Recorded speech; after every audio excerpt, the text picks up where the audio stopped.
नमस्कार दोस्तों। आज आपके सामने मैं एक बहुत ही इम्पोर्टेंट टॉपिक लेके आया हूँ, तो कृपया अंत तक इस वीडियो के लिए जुड़े रहें। हैप्पीली मैरिड लाइफ आज लॉकडाउन के समय में बहुत इम्पोर्टेंट है कि हम लोग फैमिली के सभी मेंबर एक घर में इकट्ठे हैं, एक दूसरे के साथ हैं। तो इस वक्त में हम लोगों के लिए बहुत ज़रूरी है कि ये चीज़ें हम समझ पाएँ। मेरे पास कुछ मेरे मित्रों के फ़ोन आए, बोले यार हम लोग कैसे एक दूसरे के साथ इस वक्त सही से अच्छे से समय बिता पाएँ, जिससे लड़ाई झगड़े भी ना हो और शांति से ये लॉकडाउन का जो बचा हुआ समय भी है वो बीत जाए।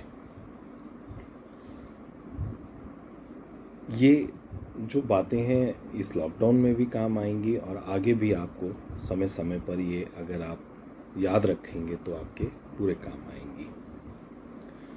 सबसे ज़्यादा ज़रूरी है, अगर हम एक लड़का लड़की की हम शादी कहते हैं कि हुई है, तो दो परिवारों की शादी हम कहते हैं।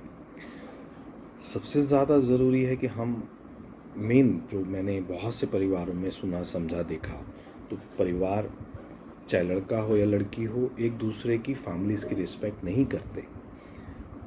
बहन भाइयों की फैमिलीज़ की रिस्पेक्ट हमें, जैसे हम अपने परिवार के लोगों की रिस्पेक्ट करते हैं, उसी हिसाब से हमें परिवार के लोगों की भी रिस्पेक्ट करनी चाहिए।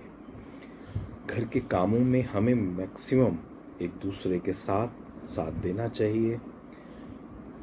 चाहे आपकी वाइफ वर्किंग है या नहीं है, नॉन वर्किंग है, अभी भी और आगे भी, एटलीस्ट आप लोगों को कोशिश करनी चाहिए हफ्ते में एक दिन आप लोग फिक्स करें एक दूसरे के साथ क्वालिटी टाइम स्पेंड करने की। घर के कामों के लिए मैं जैसा कि हमेशा कहता हूं कि एक दूसरे के साथ हमें हमेशा साथ देना चाहिए।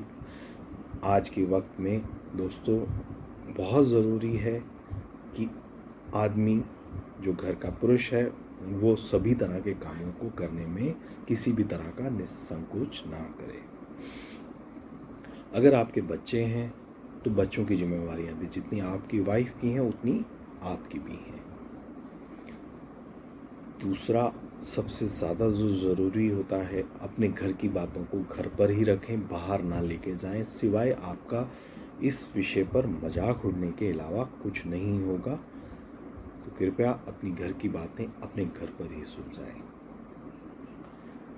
दोस्तों एक छोटी सी स्टडी के जो मैं आज कुछ दिन से मैं देख रहा हूँ इस टॉपिक के ऊपर, तो 20% मैं ये कहना चाहूँगा कि लेडीज़ जो होती हैं वो अपने पतियों की कमियाँ निकालने पर टाइम स्पेंड करती हैं, अपने टाइम का जितना भी उनके पास समय होता है। तो एक नेचर है, उसको मेरे कहने पर तो कोई बदलेगा नहीं, ना रुकेगा। ट्रस्ट कीजिए एक दूसरे पर, एक दूसरे से कुछ भी बातें हैं आपस में क्लियर कीजिए। उन चीज़ों, किसी भी लड़ाई को अगर आप लंबा खींचते हैं तो कभी भी उस रिलेशन में कहीं भी कभी भी हेल्दी किसी के लिए भी नहीं रहता।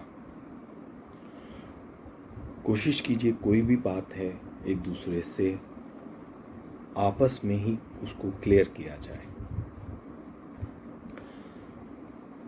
सबसे ज़्यादा जो समस्याएं आती हैं, मैं ये नहीं कहता कि सबके घरों में अलग अलग बातें हैं, सबकी कहानियाँ अलग अलग हैं, सबकी समस्याएं अलग अलग हैं, सबकी ज़रूरतें और सबके झगड़े भी अलग अलग हैं। कभी किसी का कॉमन हर बात हर जगह कॉमन यूज़ में नहीं आ सकती। अगर हम लोग इन सब छोटी छोटी बातों को एक दूसरे के साथ शेयर करते हुए कंट्रोल करेंगे तो आप यकीन मानिए कि आपकी मैरिज जो लाइफ है वो बहुत हैप्पी रहेगी। काम के लिए मैंने आपको बता ही दिया कि आप लोग अपना आपस में काम डिवाइड करके चलिए, एक दूसरे को टाइम दीजिए, एक दूसरे के परिवार के लोगों की बुराइयां मत कीजिए, एक दूसरे के अगर अच्छा नहीं कह सकते तो बुरा भी मत कहिए।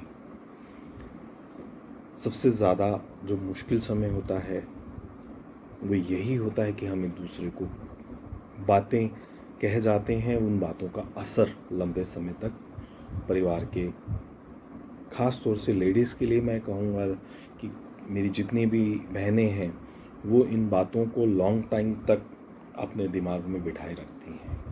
तो प्लीज़ इन बातों को, लड़ाई झगड़ों को कम से कम समय तक चलाएं। ज़्यादा बातें उस विषय पर नहीं लंबी खींचनी चाहिए। अगर आप इन्हीं चीज़ों को ज़्यादा खींचेंगे, और दूसरा सबसे ज़्यादा ज़रूरी मैं ये कह के चलूँगा कि पुरानी बात है, सब आपके घर के परिवार के सभी पुरुष जानते हैं, जैसा कहा भी जाता है, नारी सब पर भारी। ये बात सबको अपने लाइफ में मान लेनी चाहिए, तभी आप लोगों की लाइफ सक्सेस, हैप्पी और खुशहाल रहेगी। बहुत सी बातें हैं, मैं अगर बहुत बातें आज अभी आपके साथ क्लियर करूँगा तो बहुत लंबा समय हो जाएगा, इसलिए इस टॉपिक को मैं नेक्स्ट वीडियो में आप लोगों से और डिटेल में शेयर करूँगा। तब तक के लिए थैंक यू।